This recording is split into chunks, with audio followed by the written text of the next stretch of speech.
kill with Cazwell. Welcome back to another episode of Women Who Kill. I am your host, Cazwell, and on this week's episode, I'm going to talk to you all about Jasmiyah and Tasmiyah Whitehead, the identical twin killers. But before I get into them, we should probably start at the beginning, which means we should start with their mother. Her name is Nikki Whitehead. Nikki Whitehead was born April 18th, 1975 in Atlanta, Georgia, and was literally born in prison. Her mom was serving a prison sentence on drug-related charges, so needless to say, Nikki got off to a really rough start. So Nikki was brought up by her grandmother. According to her grandmother, Nikki was a very difficult child to bring up. She liked to play by her own rules. She liked to party, stay out late. She didn't stick to her curfew, and she ran with a really rough crowd. When Nikki was only 17 years old, she got pregnant with twins. On November 27th, 1993, Nikki gave birth to identical twin girls, Jasmiyah and Tasmiyah, or Jazz and Taz for short.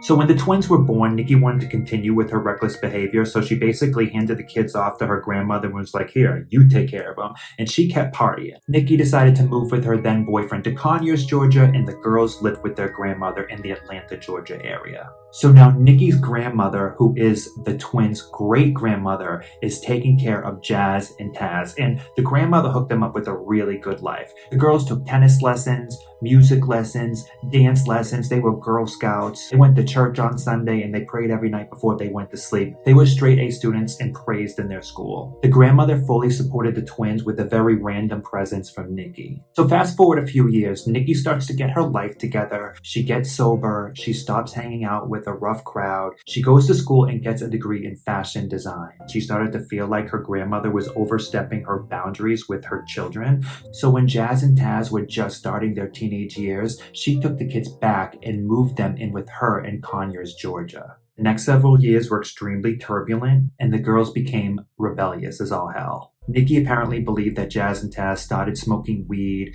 and were being promiscuous with boys, so she set up strict rules with curfews, not letting them talk to boys, making sure their homework was done, making sure they were getting up early, and the twins weren't having it. The twins weren't used to these kind of rules, and they felt that their mom coming back into their life and starting to boss them around was really hypocritical since she had not been in their life for so long. The twins and Nikki started to fight so often that the police were called more than a few times. The twins were in and out of juvenile court for a couple of years because they were so unhappy living with their mom, they couldn't be in the house for more than a day without fighting with her. The whole family went under court-ordered counseling. The girls desperately wanted to live with their grandmother, but the judge said, let's give it a couple more weeks and we'll have a status conference on January 19th and we can see how it's going.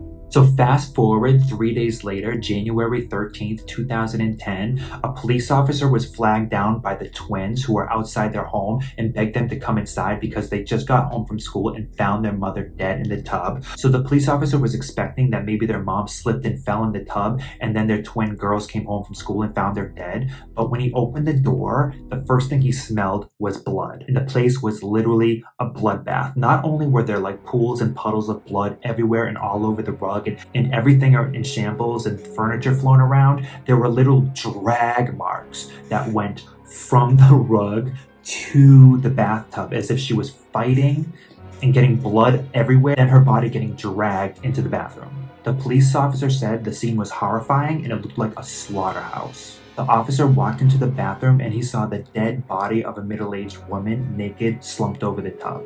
Investigators could tell right away that someone had tried to clean up at least part of the crime scene because there was bleach over parts of the rug, but not all of it. It's almost as if they started cleaning and then gave up on it. All the furniture was knocked over and out of place, so they knew there was definitely a huge fight that happened. They also found Nikki's blood on the doorknob of the next door neighbor's house, and when they asked the next door neighbor, he says that he heard a knock on his door at around 8 in the morning, but he was still in bed sleeping, so he didn't bother getting up. Now, the girls claim that they left for school around 8 in the morning, they missed the bus, walked to school, and when they both came home, they found their mother dead in the bathtub. Nikki's fiance, Robert Head, was the first person that they questioned, but he was a truck driver, and at the time of the crime, he was 550 miles away, and he could prove his alibi. Nikki was also seeing another guy on the side, and when they questioned him, his alibi checked out. So when they brought the girls in for questioning, they put on a show.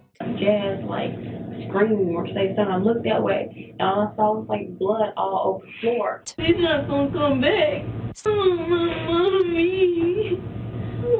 Mama. Okay, got to. Because I'm going to make sure they find the person that did it. The Oscar's in the mail, honey. Now they're crying and boo-hooing with absolutely zero tears. They also started to notice that Jazz was biting her arm. And when they asked her, she says it's something she does when she gets nervous, which is strange. The cops also notice it's a warm 60 degrees outside. They're now inside, and both girls are wearing leather gloves on their hands. So the cops are like, look, unless you're Madonna and this is the Grammys, and it's not, then there's no reason for you to be wearing gloves on your hand. So they checked the twins for attack wounds, and wouldn't you guess it, they both had scratches and knife cuts all over their hands, and Jazz had a bite mark on her arm. So apparently Jazz thought she was slick. She was trying to cover her mom's bite mark with her own bite mark, but it didn't work. They put the girls in 2 different rooms, questioned them separately, and their stories didn't exactly match up. It's interesting how when you separate twins, they start to go kind of crazy because they rely on each other for support. All right. Taz, I want you to come out here and sit with them for a minute. I want to talk to your sister. Why y'all gonna separate? So the cops were looking at them with suspicion, but didn't have enough evidence to hold them there or arrest them, so they let them go back home and live with their grandmother. So for the next 4 months, the twins are living their best life, okay? They're living with their grandmother, so they have no rules, no regulations, no curfews. They're seeing boys. They got their cell phones back. They're going on dates. They're smoking weed. They even went to prom. And in their heads, they're thinking they got away with murder. For the past 4 months, the state of Georgia was gathering enough evidence to charge the twins. So in May, they come knocking on the twins' door and they arrest them. They told police officers that they missed the bus, walked to school, and got to school around 8:30 in the morning. However, according to surveillance videos, they hitched a ride and didn't get to school until around 10 a.m., an hour and a half after they said they got there. The investigators found a note from Jazz and Taz with 2 sets of handwriting saying, "She gotta go, we gotta get rid of her." They found bloody clothes hidden and thrown away outside their house. They also found bloody boots, and inside one of the boots was a clump of their mom's hair wrapped inside a bloody tissue. When they arrested the girls, they handcuffed both of them and put them in the back seat of the police car and didn't let them know that they were recording their conversation. And quickly you could tell that these weren't the 2 innocent girls they were pretending to be, as they were going off on the cops in the back seat. This is an audio recording of the girls talking on the day of their arrest. Some of them are bite marks.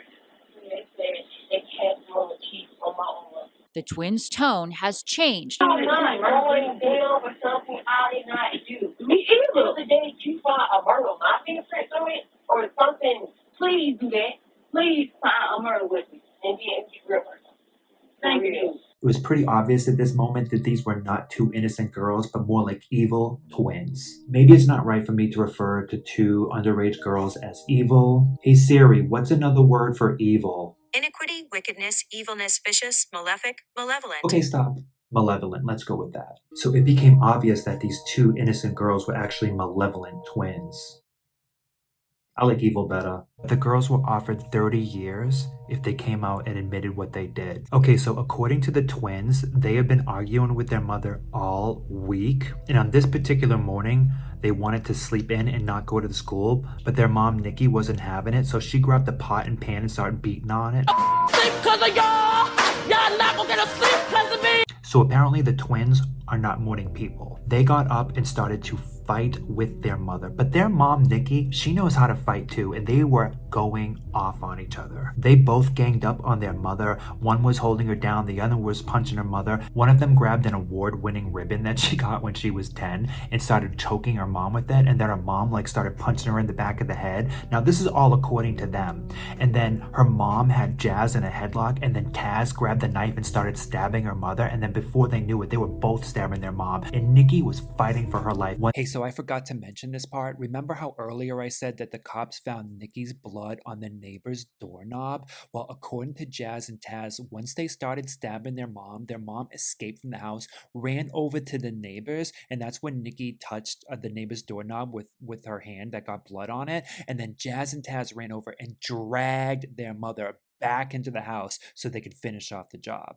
Once they got Nikki into the tub, they started stabbing her and stabbing her. According to the coroner, she was stabbed over 60 times and stabbed so much that her spinal cord was almost severed in half. Now you gotta figure, if you stab someone 60 times, that means they're dead and you're still going off on them. So this is a lot of anger, a lot of rage. One of the most disturbing things about this case for me was, according to Jazz, the last thing her mom looked at her in the eye and said was, "I hate you."